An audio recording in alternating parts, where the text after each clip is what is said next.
Welcome back. I want to get a little bit more deeper into this challenge. And what I like to do is just introduce a little bit of breathing today. And I know my own son says, Dad, breathing is boring. I'm never breathing again. But the good news is my son is still breathing. He's okay. He's alive, right? But we have to make it kind of fun. And that's why my friend Daniel and I, we came up with like the alpha breaths, right? Finding these little fun ways for kiddos. Maybe it's alligator breaths. Breathe in and breathe back out. Our friend was saying you can also do, maybe baby alligator breaths. Breathe in and breathe out. Or the babyest alligator breath. Breathe in and breathe out. Maybe it's butterfly breaths in, butterfly breaths back out. Maisie, who you hear screaming in the background, says the rainbow unicorn princess mermaid fairy butterfly breath, I think is what she calls it. Breathing in and breathing back out. All kinds of fun stuff. The elevator breath, breathing in, up, breathing back out, down. Hot chocolate breath, or in Poland we did borscht breath, right? Whatever it might be, but breathe in like you're smelling. Blow out, cooling off. And with littles, you find these moments. Maybe it's circle time, maybe it's that transition time, maybe it's before some work, maybe it's when they're agitated, but ideally it's when everybody's calm, that you can all do a few breaths together. And in that way, you're all learning, practicing together, calming yourself down and calming the kids down too. I have a friend who's a high school teacher, actually. He just started doing some mindful breathing in his history class. And he was like, what's great, Chris, is it's not just the kids that settle down, but I get a minute. And I was like, yeah, man, absolutely. Like, you get a second to actually regulate your breath, calm yourself back down, right? As the kids are also doing the same thing. So with teenagers, of course, who are definitely a lot more skeptical about, Dr. Willard's butterfly breath or whatever it might be, right? It's maybe things like inviting them, counting breaths, right? One I like is, breathing in 2, 3, 4, 5, 6, 7, back out 2, 3, 4, 5, 6, 7, 8, 9, 10, 11. Try it with me, breathing in, counting up to 7. Breathing back out to 11.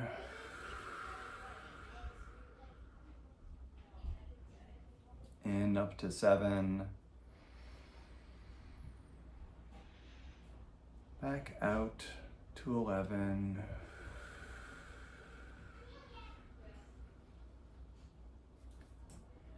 Simple things like this, if you tell teenagers actually that regulating their breath like that sends blood to the prefrontal cortex, where they focus, think things through. I like to say when you regulate your breath, you regulate your body, your nervous system, your brain, and then you're actually regulating your attention, your emotions, your impulses. So that you can really sit down and focus for the SATs. You can really calm yourself down before you have to walk out on stage and give that debate speech, or before you have to run out on the soccer field and maybe, show that performance in front of everybody while everyone's screaming and clapping or whatever it might be that's distracting you. So teens need something a little bit different. It can also be a sort of stealth mindfulness I learned from Fleet Mall. Just put your hands behind your head like this. And it's very hard to not breathe deeply, to not breathe slowly when you do this. In fact, if you're a teacher, maybe just every few questions on the test, you just say, lean back, put your hands behind your head. Stretches out your vagus nerve, opens up your lungs. No one has to know that you're doing this. Or write it on the board, put posters around the school. Start a session like that before you dig into your homework, right? These little moments that we have. This one school I consulted, actually, when I go into school, I like to work with the kids, I work with the parents, I work with the adults, the educators, and I also like to ask to work with the student leaders when I can. And they love this stuff. They're like, can we make posters? They ended up in Canva making posters for these different postures and 7-Eleven breaths and things like that, put them up in the cafeteria, put them in the hallways. You get kids excited about stress, about mindfulness, about mental health, about SEL, about ways they can manage their anxiety, which they're talking openly about these days, right? They want to help. So these are ways to engage teens as well. Some of these breathing practices, 7-Eleven, hands behind their head. Another one I learned from my friend Irene. Another thing we do all the time without realizing it to regulate our breath is just sigh, like, ugh. If you've got teenagers, they sigh at you, right? Just like, ugh. So I'll teach teens and tweens, okay, you're so annoyed, right? You're so frustrated at your parents, your teacher, but don't get in trouble. But you can still be a little passive aggressive. You do like a stealth sigh, you do a silent sigh. My friend Irene says, just breathe in. And then just letting out a long, silent sigh, just pressing all the air out. Oh my gosh, Dr. Willard, you are so annoying. Press that air out to the bottom of your breath. Now let your breath reset itself.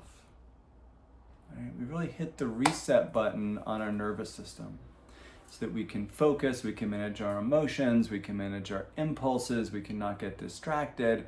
So whether it's little kids or big kids, these are just a few ways we can breathe to help them to be able to do those things that we want them to do and regulate a little bit more effectively. And we have these for ourselves. So breathing is just a little bit of what I teach, but again, breathing is boring, or my son once made a sign that said breathing, B-R-E-A-T, and he took a red marker with a slash through it, like a no smoking, no breathing, right? So got to make it interesting, got to make it relevant is what's really important for kids or teens, but it is really helpful. It does really work.